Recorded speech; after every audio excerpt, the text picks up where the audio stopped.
You ever look at something and go, holy crap, that is huge? Well, for me, it's this turbocharger right here. Look at that. That thing's absolutely massive. But you take this cover off, and then it gets even crazier. Look at that.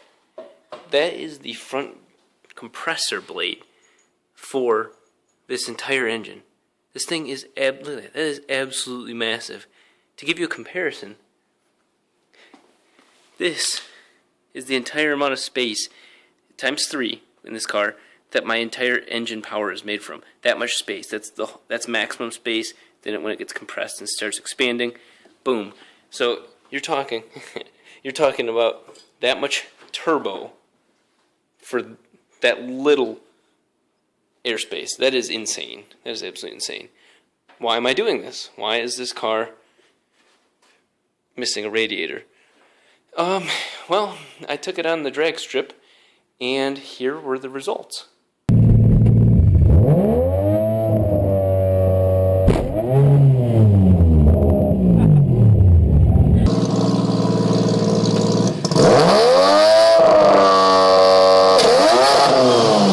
What you see is, I snapped some things. First of all, I don't think that they make a part or a part number for just this piece, and I don't think they make things with that jagged edge. I snapped the spine off of my car. For those of you guys that are more familiar, that belongs to the power plant frame, the PPF, if you're cool. And anyway, my thoughts are, I snapped that. It allowed the whole engine and drivetrain to torque a little bit more, and you see me on the starting line, blink, done. What happened? That is supposed to stay with the transmission. This is the drivetrain. You'll see that the power goes from here, from the rear of the transmission, all the way to the back of the tires, or to the differential. That little guy is no longer with the transmission. It's stuck on the power plant, or excuse me, on the drive shaft. Where should it belong? Well, there's the transmission. I literally raced this car today, and I am tearing it apart today. So, you can't really see, but you shouldn't be able to stick your finger in there. That's where it's snapped off of. So, some other cool things. We're going to actually go under the car, because I never do that on videos. Look at this. This is, look at it, it even looks like a spine.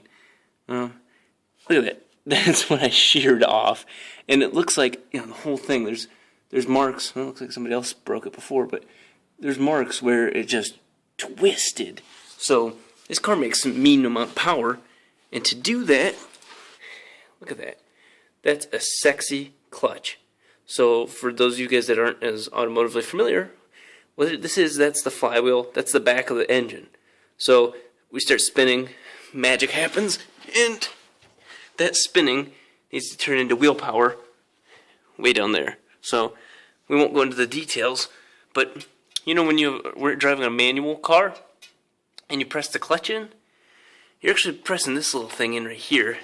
It's got this little hammer looking thing, and long story short, all you're doing is pulling these metal fingers in and out, and look at this thing.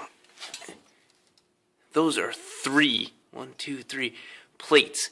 So when you pull this thing out, or when you're getting ready to do some business on the street, or on the, in my case, the first 10 feet on the drag strip, these things all clamp down like a sex sandwich, and you get the power from the engine to the transmission pretty abruptly. And actually, you see that thing up there? I installed that to help slow down the how rough the clutch engages, and that actually did its job. My first run was awesome for me, but oh well, it's part of the learning process. Okay, next cool thing. Those are my street ET radial tires. You can see they wear poorly. Not the tires, the alignment. This is probably what broke everything. I can't blame them. That's what they're supposed to do. Those are Mickey Thompson ET Streets, which is confusing as hell, because what are these? Mickey Thompson ET Streets. I'll give you the 5-second tutorial on that. Those are bias ply, meaning that they're basically just a balloon inside of there. These have steel bands, which are called radials. So if anybody says, yo bro, you need to run some ET streets, generally they're talking about these, if they're talking about drag racing. If they're talking about street racing, you're going to want to use these. Look, they actually look like a real tire. These look like somebody made them in their backyard.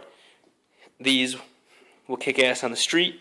These, you start wobbling, like it feels like you got this like whiplash amusement park ride when you're driving them, but they don't have such an abrupt feeling when it launches.